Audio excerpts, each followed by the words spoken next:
National Congress Kottappadi മണ്ഡലം 11-ാം ward Mahatma Gandhi കുടുംബസംഗമം നടത്തി. KPCC മാധ്യമ വക്താവ് ജിൻഡോ ജോൺ കുടുംബസംഗമം ഉദ്ഘാടനം ചെയ്തു. വാർഡ് പ്രസിഡന്റ് CG കുര്യാക്കോസിന്റെ അധ്യക്ഷതയിൽ ഇന്ത്യൻ നാഷണൽ കോൺഗ്രസ് കോട്ടപ്പടി മണ്ഡലം 11-ാം വാർഡ് മഹാത്മാഗാന്ധി കുടുംബസംഗമം നടത്തി. CK ജോർജ് സ്വാഗതം പറഞ്ഞു. കെപിസിസി മാധ്യമ വക്താവ് ജിൻഡോ ജോൺ കുടുംബസംഗമം ഉദ്ഘാടനം ചെയ്തു. മണ്ഡലം പ്രസിഡന്റ് KK സുരേഷ്, കോട്ടപ്പടി മുൻ panchayat president MK Venu, Congress Kothamangalam block ഭാരവാഹികളായിട്ടുള്ള ഷൈമോൾ ബേബി, AT ലൈജു, AK സജീവൻ, അനൂപ് കാസിം, പ്രിയ സാബു എന്നിവർ സംസാരിച്ചു. എന്തുകൊണ്ടാണ് ഈ കുടുംബസംഗമത്തിന് മഹാത്മാഗാന്ധി കുടുംബസംഗമം എന്ന് പേരിട്ടറിയുന്നത്? 100 വർഷം മുമ്പ് മഹാത്മാഗാന്ധി ഇന്ത്യൻ നാഷണൽ കോൺഗ്രസിന്റെ പ്രസിഡന്റ് ആയതിന്റെ ഓർമ്മ പുതുക്കാൻ വേണ്ടിയിട്ടാണ്.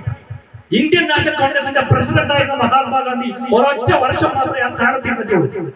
ഒരൊറ്റ വർഷം മാത്രം ഒരേ ഒരു സ്ഥാനത്ത് മഹാത്മാഗാന്ധി ഇരുന്നതിന്റെ 100-ാം വാർഷികമാണ് നമ്മൾ ആഘോഷിക്കുന്നത്. ഗാന്ധി കോൺഗ്രസിന്റെ വേദിയിലേക്ക് വരുന്നത് നേരെ ദക്ഷിണാഫ്രിക്കയിൽ നിന്ന് കോൺഗ്രസിന്റെ വേദിയിലേക്ക് വന്ന് സംസാരിക്കാൻ തന്നെയല്ല. GG സാജു നന്ദിയും രേഖപ്പെടുത്തി. News bureau, Kothamangalam. സ്വപ്നങ്ങൾ യാഥാർത്ഥ്യമാക്കുവാൻ ഏറ്റവും അനുയോജ്യമായ പാത കണ്ടെത്തൂ മാർ ഏലിയാസ് കോളേജിനൊപ്പം.